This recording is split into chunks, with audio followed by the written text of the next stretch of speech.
Ding. Whack. All right, guys, we're gonna call to order the regular meeting of the Nashoba Regional School Committee at 6:00 p.m. tonight on October 8th. If you would, please join me in the Pledge of Allegiance. I pledge allegiance to the flag of the United States of America and to the republic for which it stands, one nation, under God, indivisible, with liberty and justice for all.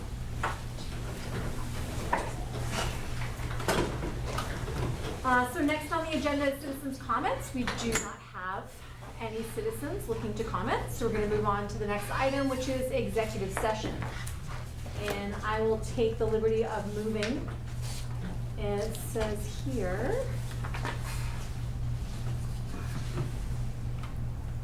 I'd like to move to enter into executive session tonight at 6:01 p.m. pursuant to Mass General Law, Chapter 30A, Section 21A2, to conduct strategy sessions in preparation for negotiations with non-union personnel or to conduct collective bargaining sessions or contract negotiations with non-union personnel, and the chair so declares, as I do. The session will include the school committee, the superintendent, Director of Human Resources, Jessica Murdoch, Assistant Superintendent of Teaching and Learning, Laura Friend, Assistant Superintendent of Finance and Operations, Ross Mulkern, and the Director of Student Services, Rowan Dimanche. Committee will reconvene to open session at the conclusion of the executive session. Do I have a second? Second. All right, any discussion? You declare. I declare. Yeah, and do we need an oral roll call on going in? All right, so I will start by voting yes. Shondor? Yes. Scott? Yes. Robin? Yes. Matt? Yes. Jackie? Yes. And Sharon? Yes. All right.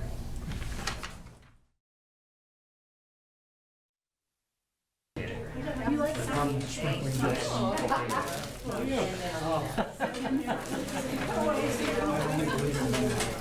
more. There's more. Candace said they wanted to run these. You know, by all means, make yourself comfortable when you come in. I was don't worry. I just have to just probably. So if you come, we're in executive session. I know, so you get to use my office and do homework, whatever. Before we met. Alita, there's some accepting coming in your way. If you have it on your phone, you can send it to yourself. All right, everybody, so we are back in regular session.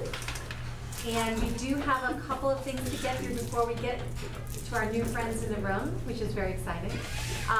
The first thing, or the next thing on our agenda here, now that we're back from executive session, is the consent agenda. So I'll turn to Amy for a motion. I move to approve the consent agenda of October 8th, 2025. I'll second that. Any discussion on the consent agenda? Seeing none? We have a puzzled look, Scott. I just don't remember seeing the documents associated with C&D. Were they attached to the meeting? Let's have a conversation about that. C&D. There is a grant, so you're talking about the Comprehensive School Health Services grant. You're also talking about the Friends of Music Okay. Fair enough, my lapse. donation. Oh, good. Oh, good. Wonderful. Any further discussion? All those in favor of the consent agenda? All right. Thanks, everybody. Next item is the school committee chairperson update, and I have nothing in addition for you this evening. So I am pleased to announce that we have our student representatives here. Our representative who has been with us for so long, Ryan Mitro, and we have a new student representative who we're very excited to. Shall I turn it to you or Would to you like Ryan? to say something? Feel free. Great. I want to introduce to everyone Maria Almeida. Maria is very excited to be here with us, as we've talked about. I first met Maria 2 years ago when we had our first advisory group. She stayed on the full principal of the superintendent's advisory all year last year. Will be again this year, as we are convening, I think, in 2 weeks. Is it, Ryan? Yeah, something in the 20th. Is that part of your, so anyway, want to welcome and introduce Maria to the group. She's going to be a great addition to the committee. Should we applaud? Yay! We're thrilled to have you. Feel free to introduce yourself. Okay, so there's really not much to say, but well, I'm just really excited to be here. Really excited to be a part of this. Maria, what grade are you in right now? Hmm? What grade are you in? Oh, I'm a junior right now. You're a junior.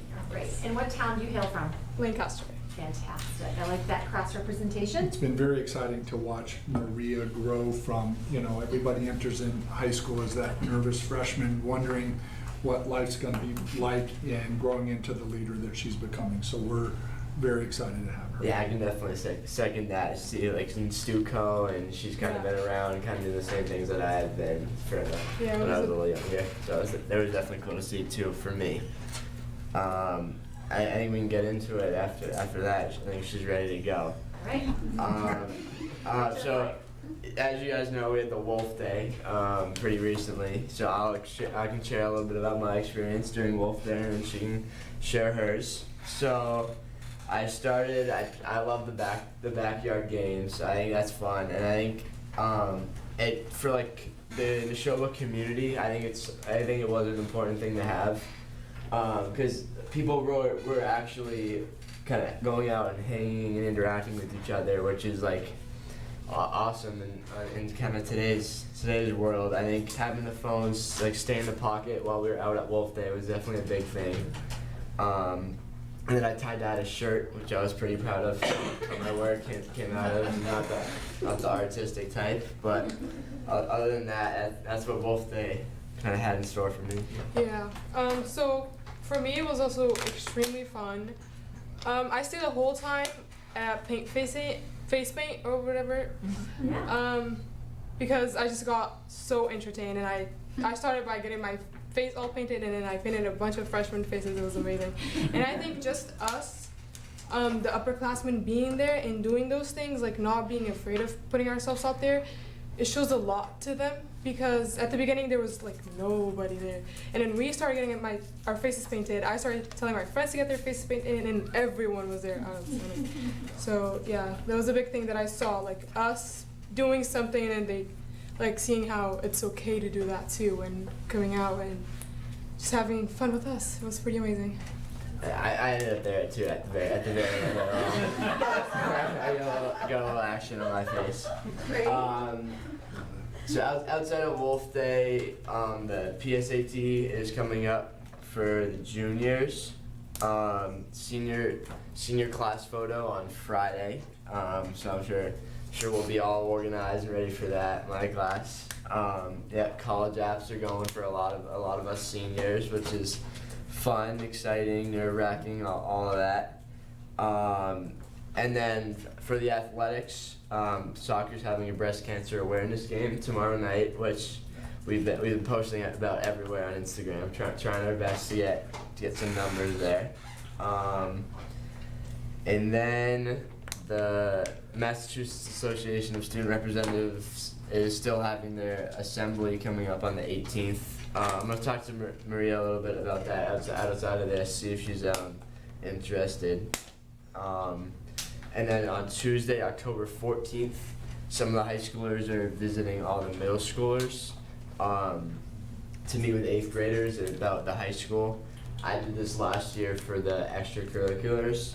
Now I think I'm gonna hop in between the world language program part and the extracurricular part again. So that's what I have. I think it covers most of it, unless Maria has anything she wants to add that I missed. But Well, nothing on the top of my head. I'm also gonna be.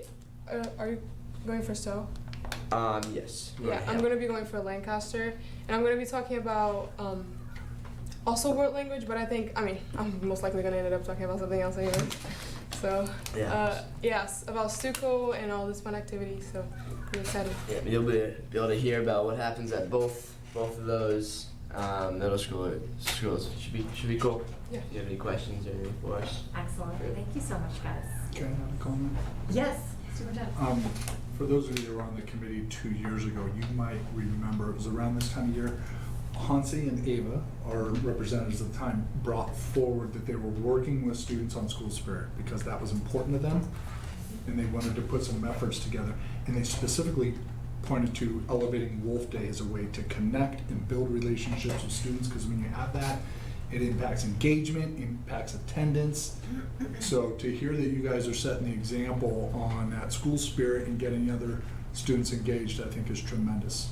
Thank you. And that's definitely something we talk about in Stuco. Like, Yes. we always there trying to find out more ways of getting, especially, I would say especially the seniors, because they tend to leave a lot. We're trying to find ways around that, but also get the freshmen really excited about it. Because, I mean, I guess nowadays, as Ryan said, like with the phones, no one really gets excited about things anymore like that. So that's something Yeah, this- we're definitely working on. Oh, is that the notes? Yeah, it's just. Oh, okay, because that's what I was trying to open up. Yeah, thanks. So yeah, so that's definitely something we try to look. And then Stuco's Maria's way more involved and in depth with Stuco than I am, but I go to a meeting when I can. And they're doing they're on the topic of school spirit. They have different ideas for Halloweens. Like we might try to do a costume contest for like a spirit week, something like that, and then have votes for that, like the most spirited, something like that. So I think that would be definitely cool. Yeah, last year we did costume contest, and throughout the day we kept taking pictures of people and putting them on the TVs around so everyone could see, and it was pretty fun. And also, it's not written here, but we had a meeting today, and we were talking about a Halloween hunt, because we normally do one for Easter, and it was pretty successful last year. Like, I mean, I feel like people were really excited about it. Throughout the day, that's all I could hear. So I think doing a Halloween one would be really cool too. Fantastic. Any questions for the students? And I understand that there are more Wolf Days to come. Yes, definitely. And Stuco, it's like well integrated because Stuco kind of comes up with different ideas for what kind of activities Wolf Day can offer, and then also each teacher has kind of the opportunity to start their own little workshop. So it's fun. And I think that the communications subcommittee chair and the school committee chair, the two of us, are going to be joining Stuco in December. And so we have that meeting set up, everyone, so that we can do some outreach and head down to talk with the whole group. Cool. Yeah, I look forward to it. All right, everybody. Maria, thanks so much for being here. We appreciate your time, your energy, and following in Ryan's footsteps. He's a really great example for everybody who's done leadership, so thanks to you too, Ryan. Yeah, he's been pretty great. Yeah. Yeah. So as always, guys, you're free to stay, but you do not need to, you know, that you're busy, so you can kind of come and go as you please. Yeah. All right. Yeah. Thanks, guys. Thank you guys. And Ryan, you're moving faster these days. I know, I'm healthy.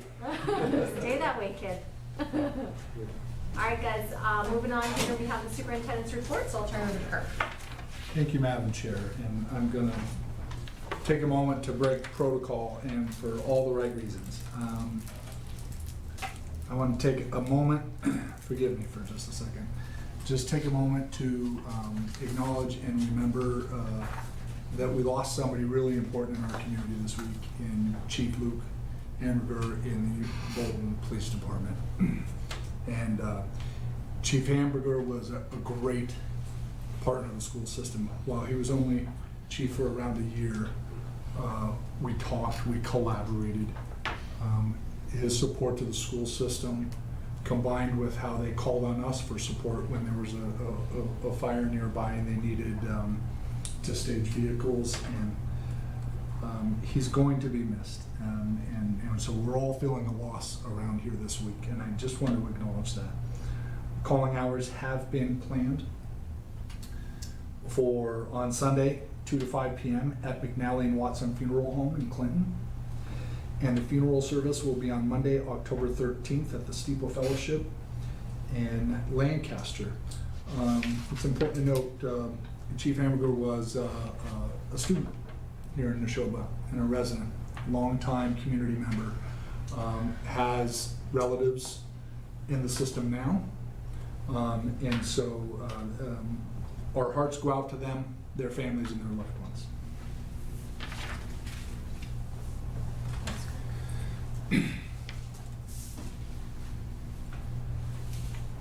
Okay.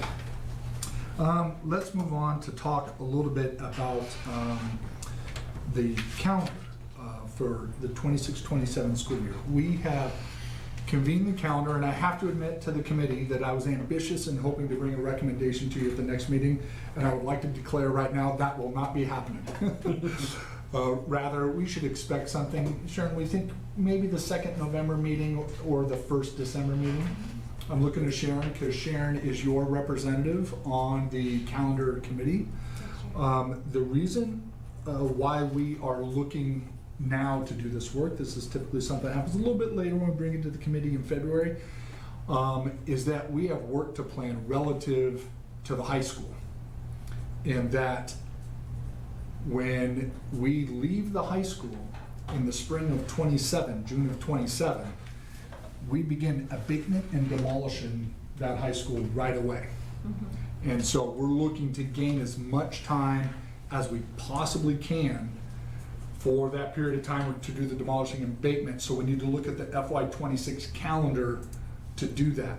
And what we have working against us is it happens to be a year where Labor Day falls on September 7th.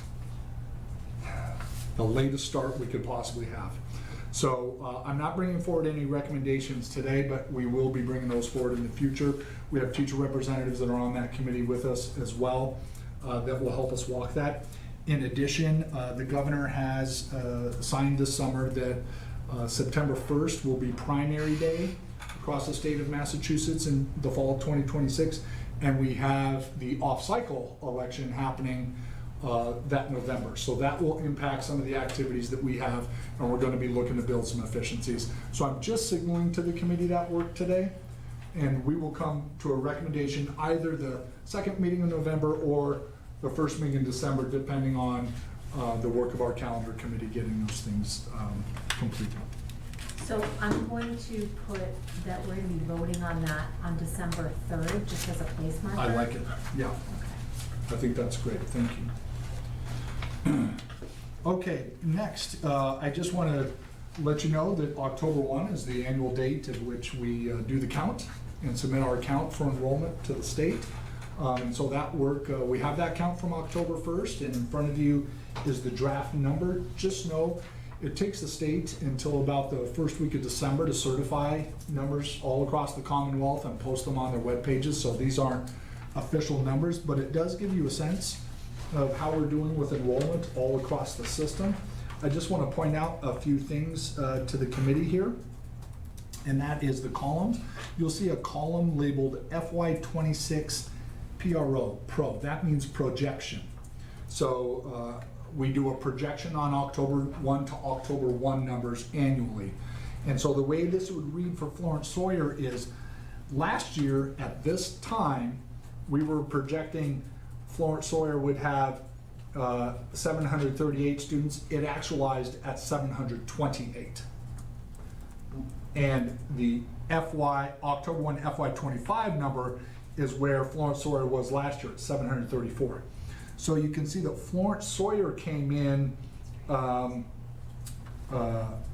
6 students less than last year's October number and 10 students less than the projection we had.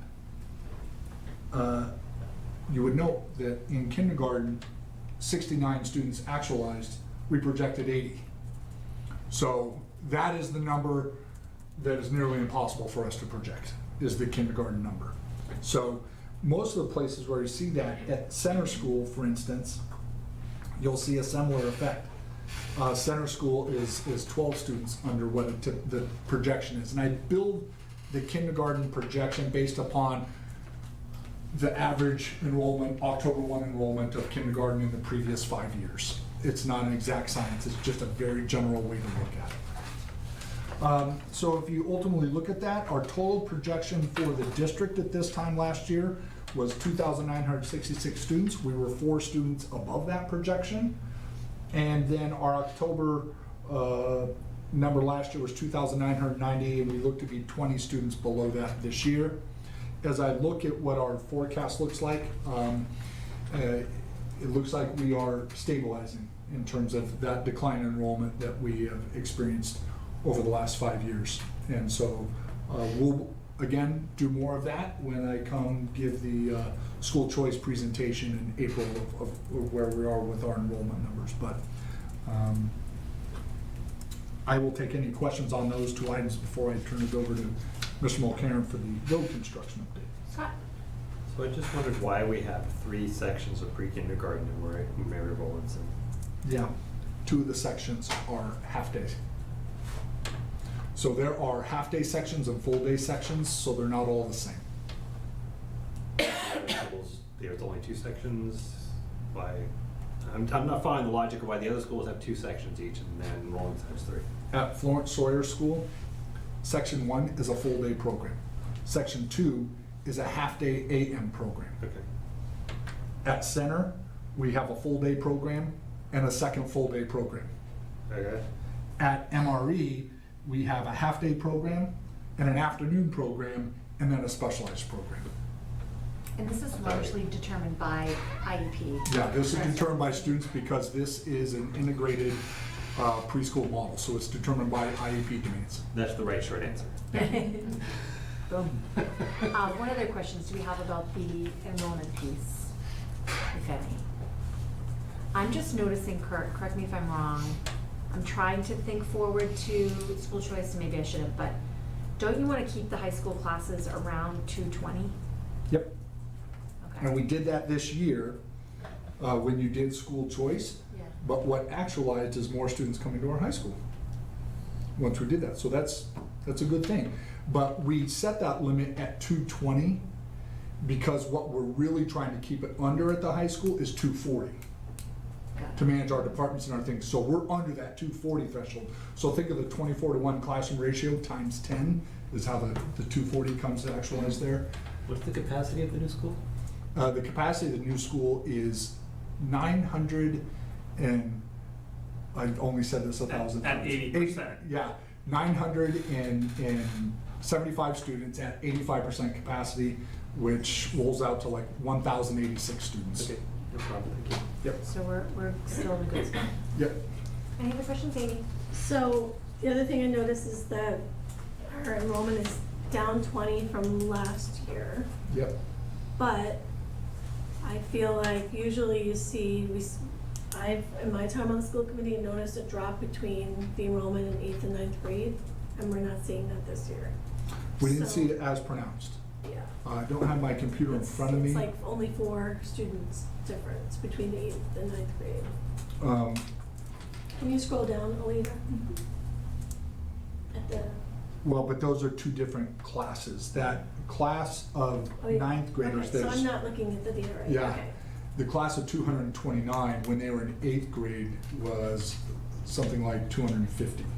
Okay, so that's. So we did still have, we still had students that elected to go to CT programming or charter. It was a significant drop, however. It was somewhere around 15 to 20 students lower this time than it was in previous 3 years. Okay. All right, any other questions? All right, let's keep rolling.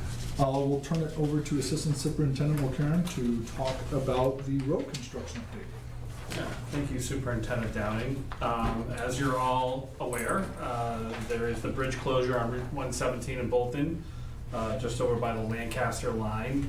Overall, we had minimal impact on student arrival this week with the first week.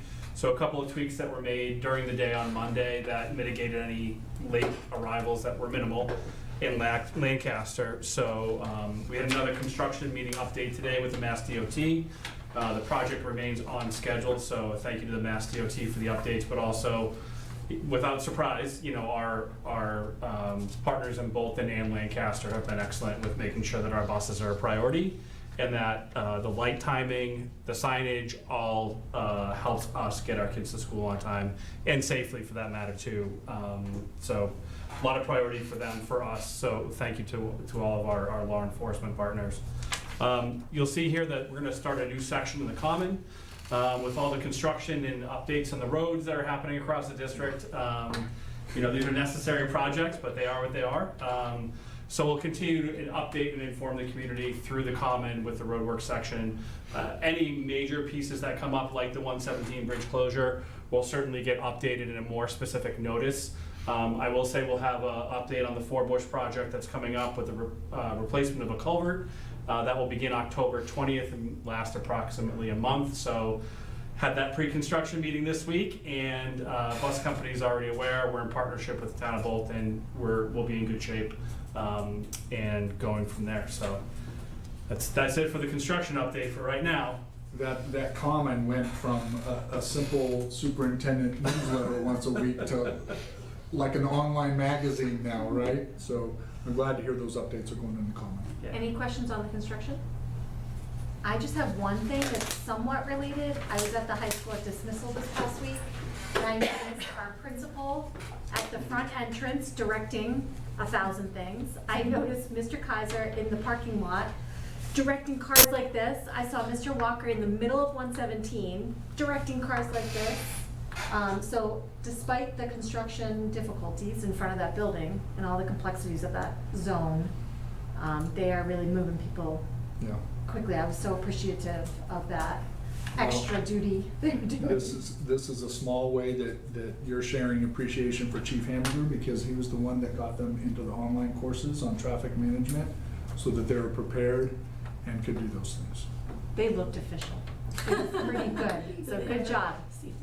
No, but they looked official. So anyway, thank you, Russ. Great. At this point, I would like to turn it over to Assistant Superintendent French. She has a special guest here tonight to talk about the math curriculum update. Assistant Thank you, Superintendent. Superintendent Downing, and thank you to the committee. I'd like to invite our curriculum director for math and science and everything in between, Candace McBurney, to share an update relative to our 6 through 12 math curriculum update, give you an update about what's going on in those spaces, share some information about family university offerings that we're going to be offering, to share information with families, and then potential, possible, immediate next steps and future next steps. So with that, I turn it over to Ms. McBurney. Thank you, Assistant Superintendent Friend, and thank you to the committee for allowing me to come and give an update on our 6 to 12 math work. So as you're aware, last year we had entered the curriculum review, and we took time to analyze our current practices, and through that process we decided that a new curricular resource was needed. So after reviewing many options and piloting 2 of them, we had decided to purchase Imagine Learning's Illustrative Mathematics. We felt that that best met our vision for student learning. And this curriculum is now being implemented in grades 6 through 8 and Algebra 1 at both the 8th grade level and high school level. So we wrote and are following a comprehensive implementation plan for how this rollout would go. And I found out yesterday that our plan is actually going to be used as an exemplar by DESE. I got an email asking permission for that. And they also used our instructional vision at a most recent Implement Network meeting as an exemplar that we looked at and talked through. So I'm really proud of the work we've done, but it was really nice to see DESE highlight that as well and recognize all of our hard work there. So as part of the implementation plan, we hired a consultant, Heidi Sibnani, who came highly recommended by some peer districts, and she has a podcast and is well known. She's actually speaking right now at some national conferences. So she will be helping me in leading professional development for our teachers on the early releases and also throughout the year through walkthroughs and other opportunities. We provided professional learning already to math teachers, special educators, instructional assistants, and our administrators. And that learning will also continue throughout the year in stages. Teachers introduced illustrative math to families that were able to attend the open house. And so now we will be offering 2 virtual informational, I'm calling them coffee hours, but times for parents or families to come and learn more about it. So that will be in the comment, but it's going to be October 16th from 9 to 10 and October 20th from 2 to 3. We'll also record a presentation that we can send in the comment as well for any families that can't make it. And we'll explain all that in the comment coming out this Friday. In addition, the high school math department continues to be in phase 1 of the review cycle with a focus on still analyzing our current practices, exploring course offerings and course levels. We're vertically aligned in many ways. With grades 6 through 8, our 9 to 12 vision was built off the 6 through 8, which was built off K to 5. And Algebra 1 at the high school, as I said, is now using the same curriculum as Algebra 1 in 8th grade. And this year they will be exploring HQIM for geometry and Algebra 2, seeing what's out there. The department is also participating in a book study on productive struggle and using what they learn there to impact their teaching. And the entire 6 through 12 team continues to make gains in coherence, collaboration, and vertical alignment. The Algebra 1 teachers as a whole have agreed on common end-of-unit assessment questions, which is huge. They've met for horizontal meetings twice already this year, and we will continue that practice. We're extending our STAR math screener up through geometry in order to align and gather more data. And lastly, our teachers across all of the grade levels are using what they've learned about building thinking classrooms to intentionally foster that productive struggle and heighten student engagement in order to deepen math thinking for all of our students. And so that is the update I have, and I'll welcome any questions. Thank you so much. What questions do you guys have? I have a question, unless you do. No, go ahead. Formulating one. Yeah, okay. So everybody can think, I'll give you some think time here. With regard to materials, how is this going to affect the materials that the 8th and the 9th grade kids use? Did we purchase those already, or what do they look like? Yes. Would you like me to? Textbooks? I can. Yeah, we have, so it's an online student book and teacher book. At the 8th grade level, they also have workbooks that kind of complement the online version, but there's an online platform that is being used at the high school level and at the 8th grade level. Got it. And so That makes sense. would you say that the 9th grade kids who are taking algebra in 9th grade, which is only a percentage of the kids, what is it, maybe 2/3 or half? I don't know the exact number. Ish, right? Yeah. Like some number of kids are taking algebra in the high school because they didn't qualify in the 8th grade, which is fine. Do they do all their math online? No, Okay. no. Do So, they have workbooks for the 9th grade too? so the department had decided not to purchase the workbooks, mostly because they felt like what they needed printed, they can print right off of the online version, and the workbooks themselves are kind of, they didn't think they were as appropriate for a high school level student. So, yeah, but they can print all their work, the tests we have printed, that sort of thing.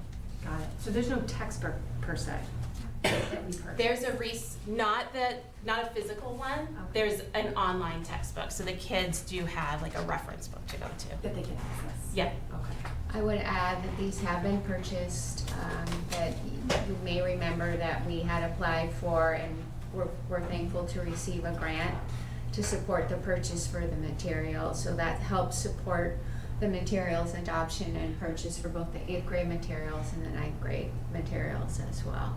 So currently Ms. McBurney is deeply involved in collecting feedback from our teachers, working with Mr. Melbourne, the department head at the high school, even with Mr. Walker, the assistant principal who's supporting, and Mr. Richard who's supporting the math department to get feedback about how everything is going, what support is needed, and what decisions we need to make as we look ahead to next year in Algebra 2 and Geometry.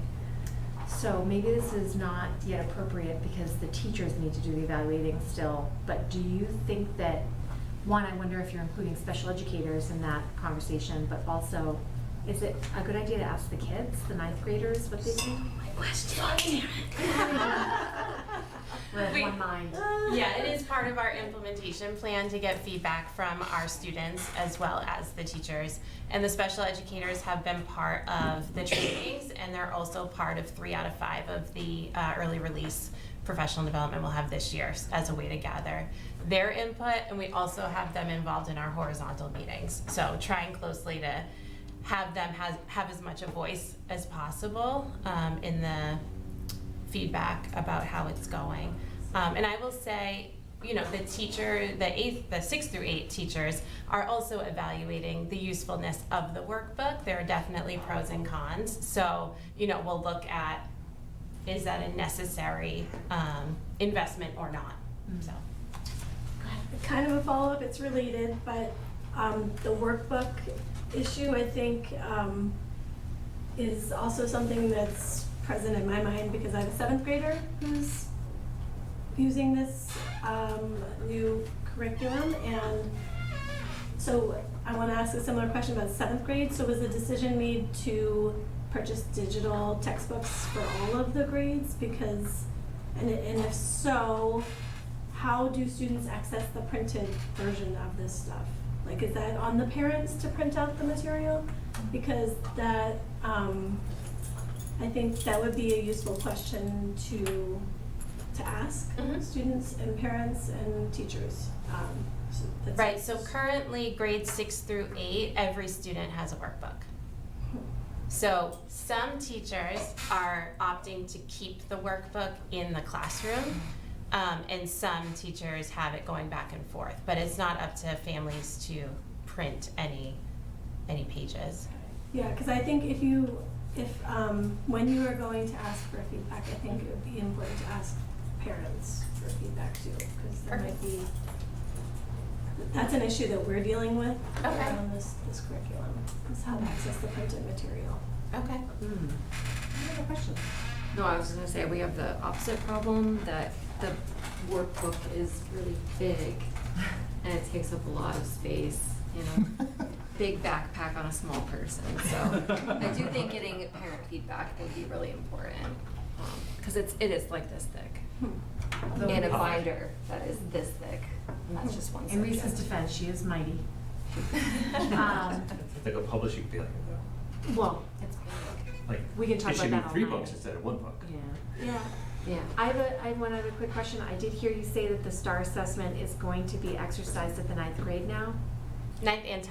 9th and 10th. 9th and 10th. Up through geometry. Because geometry, some kids will take geometry 10th grade. So I know that, I read in the comment that the STAR assessments are going to be part of the parent-teacher conferences that are coming up in November. Will the freshmen and 10th graders also have access to that data if they sign up for conferences? I'm gonna say yes. Amazing. Yes. You know, it's one data point, Yep.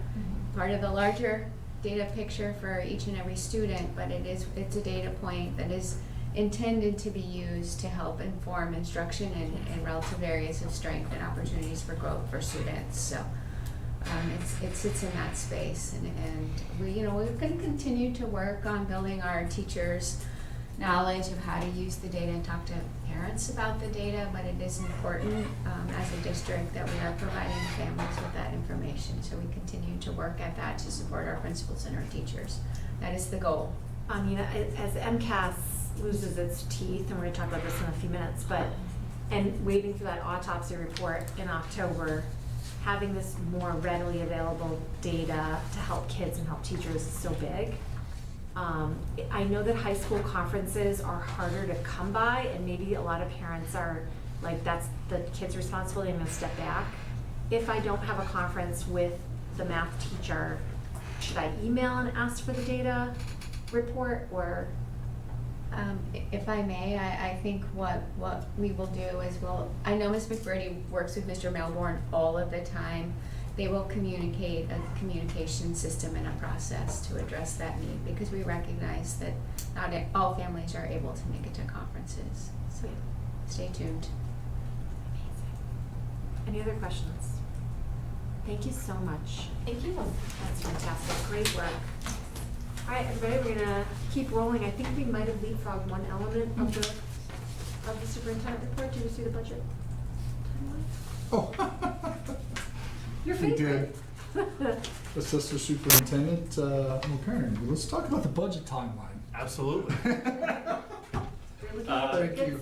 I did that last month as well. So those of you familiar with the process that are on the committee from previous iterations, we bring forward the budget timeline annually about this time of the year.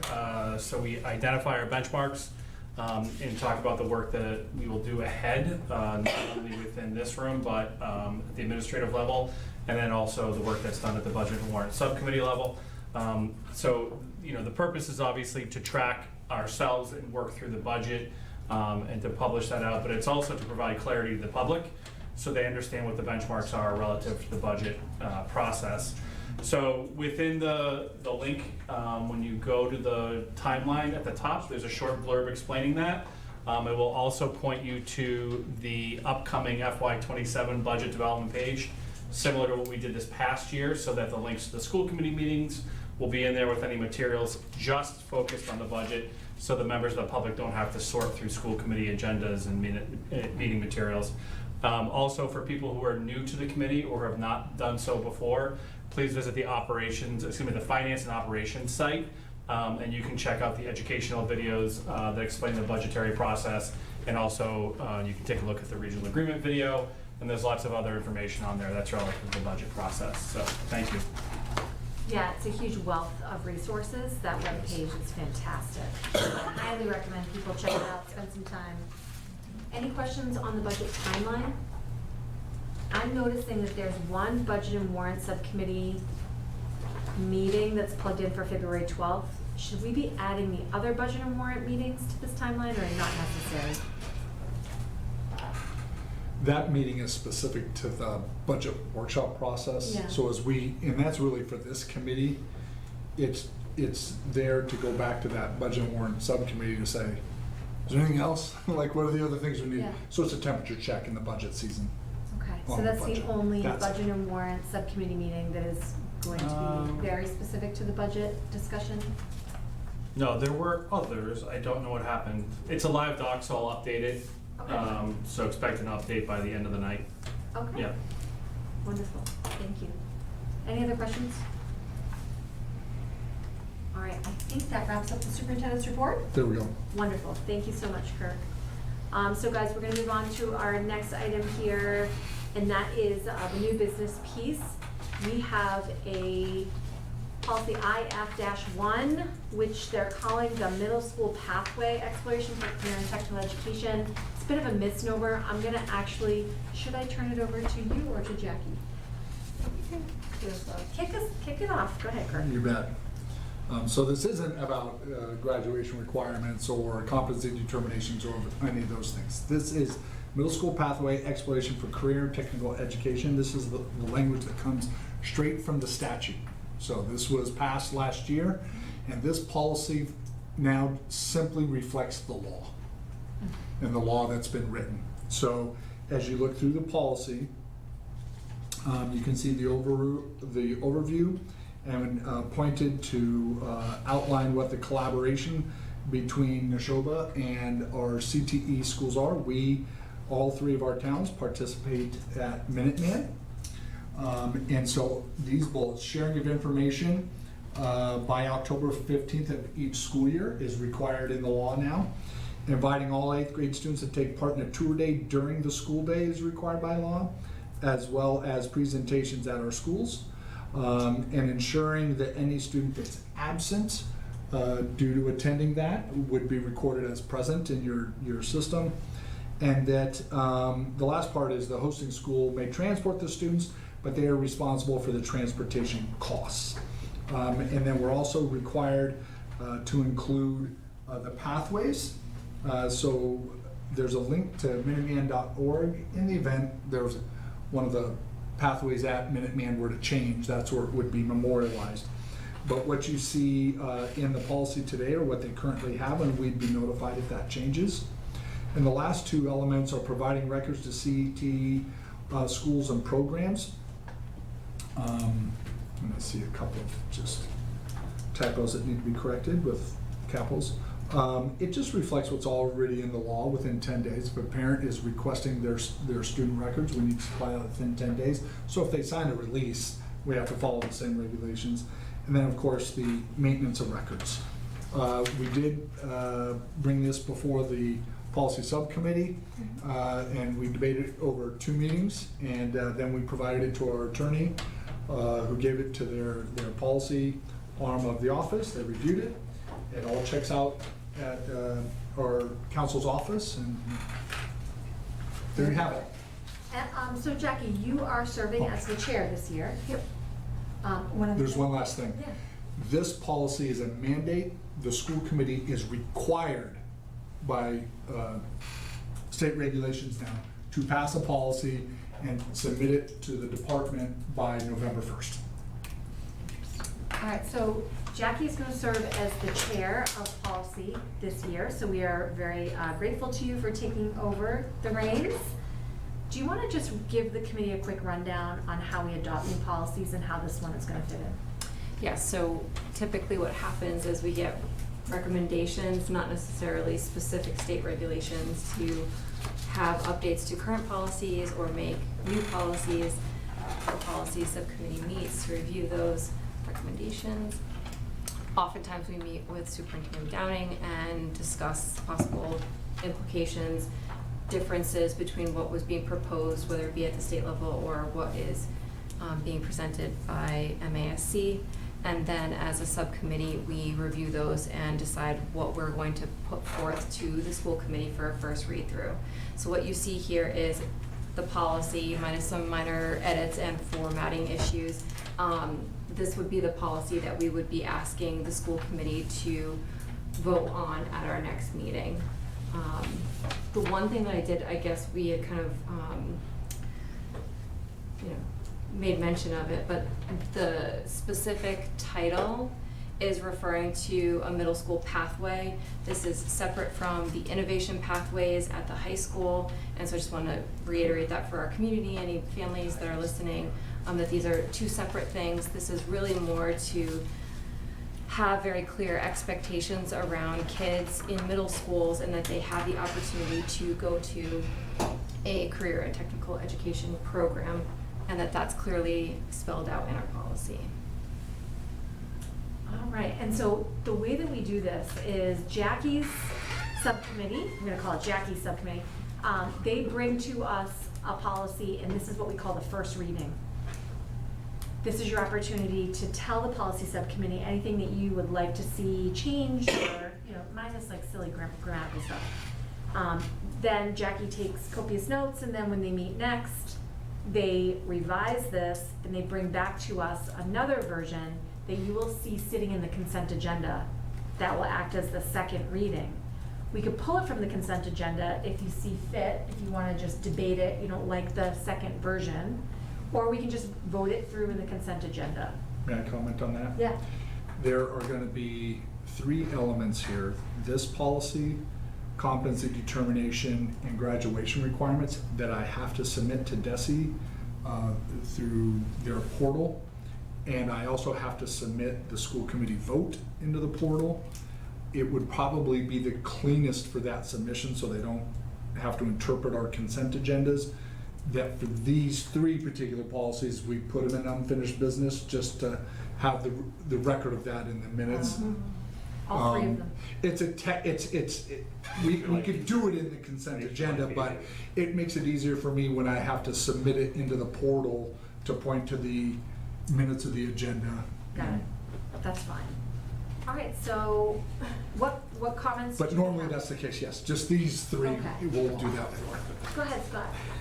So I have a few things, they're relatively minor, but first of all, is Minuteman the only school that Correct.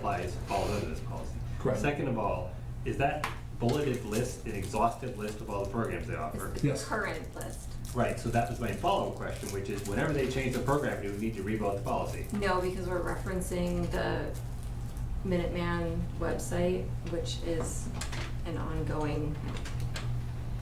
Mr. So Powell, we don't brought have up that the bulleted 30 list, doesn't have to be changed every time they change their programs? I brought up this very question.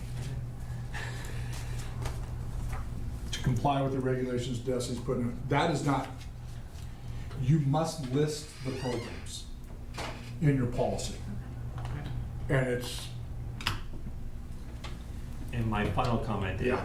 the font size is inconsistent. Could we please make it all 11 points or Yeah. larger? Yep, so Yeah. that was the, hey, we gotta fix it, make it pretty.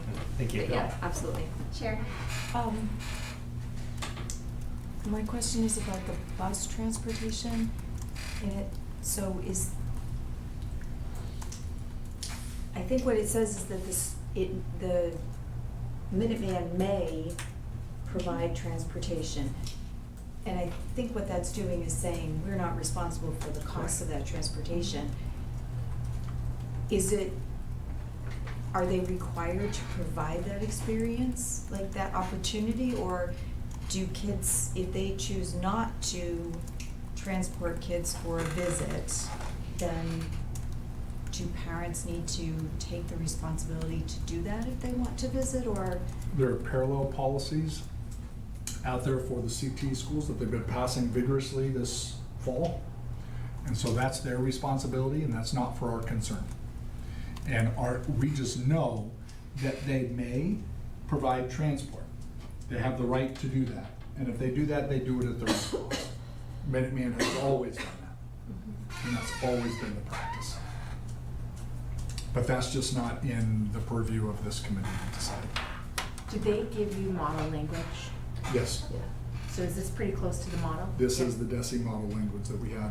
So- With the exception of, we added the bullet on the transportation, because that wasn't in the model language, and we wanted to be clear that the transport is at the cost of the hosting school, not the cost of Nashoba. And so, just so you guys know, we want to keep language very close to the model that MASC provides to us. Well, this But For we don't- clarity, it's from DESI. Oh, It's it's DESI from model DESI. language. This particular one's from DESI. Yeah. That's unusual. Yes. Okay, so any other commentary on the substance of this? The very last bit, the maintenance of records, are those records considered like student records and not subject to open record laws and that kind of thing? Mr. Simon, you asked such a good question. Yes, they are, and no, they're not. So if they're identifiable to a student, yes, it's a student record. Is it a public record? It depends on what kind of record you create. So if you create a general report, and I say create, not ask to create, but if you create a general report that is not identifiable as a student record, then it is a public record. That anybody could request. Any other questions? Assistant Superintendent McCarron is the expert on records in the district, and I hope I answered that close enough. All right, everybody, so the policy subcommittee is gonna take this back to their next subcommittee meeting. They will doctor it up, and probably not much, because there's not much that we asked them to change. So we will find this second reading in unfinished business at our next meeting? Yeah. And then you said that you're gonna be bringing 2 additional ones Yes. soon thereafter. Yes, so we should have, we're meeting on October 29th with Superintendent Downing and Assistant Superintendent Laura Friend and someone else. Perhaps Ms. Speck is joining us, or is it Dr. Boynton that's joining us for that policy meeting? It could just be the Assistant Superintendent. I think. We have working group meetings with a group of people at the high school, so I think we can represent their opinions at that, their interests at that meeting. All right, so more policies to come. Thank you, everybody. We will move the agenda now to the next item is unfinished business. We have none at this time. The next piece is going to be subcommittee report outs, and I'd like to start with the audit advisory. I will give anybody else time, but let's start with audit advisory because Scott has some pressing business for us. Scott, what's going on? Yeah, so as mentioned at the last meeting, we had a vacancy on the Audit Advisory Committee. A Bolton resident, which is the township that we have a vacancy for, Mr. Jeff Tackle has graciously agreed to serve on the Audit Advisory Committee. He's a longtime Bolton resident, has been helpful in getting other community projects done, so I think he'd be a great addition to the committee. And so hopefully the committee will agree to appoint him to the Audit Advisory Committee. So we're going to break with our protocol just a tad here and try to get a vote tonight, if that's okay with everybody. All right, and so do you want to make a motion, Scott? I'd like to move that Jeff Tackle of Bolton be added to the Audit Advisory Committee. I second that. Any discussion? Excellent. All those in favor? Any opposed? Wonderful. Welcome, Mr. Tackle. We appreciate your service. Thank you so much. And I wonder if there are any other subcommittee report outs. So, just for policy subcommittee, so you'll be voting on the CTE pathways policy at the October 22nd meeting, and then we will have in that next iteration, the first read-throughs for the graduation requirements and the competency determination policies. And given the timeliness, I think it would just be really helpful, like what everyone did today, if you have very specific questions that we can address then and take care of before the next meeting when we vote would be fantastic. All right. Any other subcommittee report outs? You already mentioned the communication subcommittee is meeting with the student council on December 10th. Ish. The December Stuco meeting. Yeah, and we're going to have another meeting before then to just review the plan for that meeting on October 15th and look up the goals. Any other subcommittee report outs? So everybody, we have our planning calendar. I wonder, Alita, do you have it handy to throw it up there? Our next meeting is going to be, as you know, remote. It will be on October 22nd. So we have a few things already listed. We will be adding an executive session, so I'm going to put that on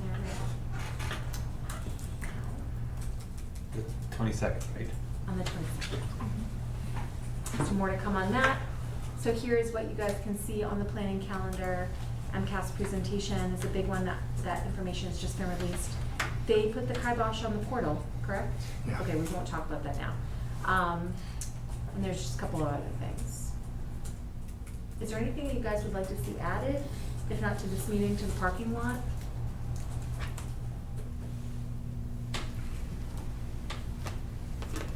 Is there stuff further down? No. No, okay. For now.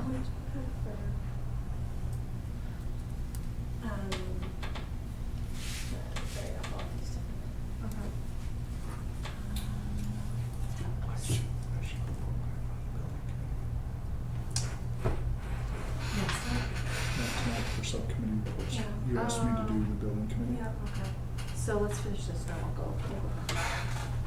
Anything else for the agenda, building? As always, guys, just shoot me an email. The other thing that comes to mind is we're working on a proposal for, what's it called? E&D. Yes. And we expect to finalize that at next week's BNW meeting, so I think that school committee meeting might be the right time to provide a first view of that proposal. All right, and so, we could do E&D. Can you just scroll down a little bit, Alida?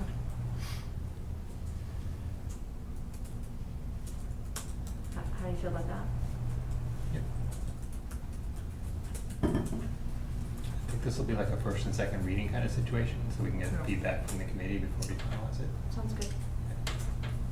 Any other things?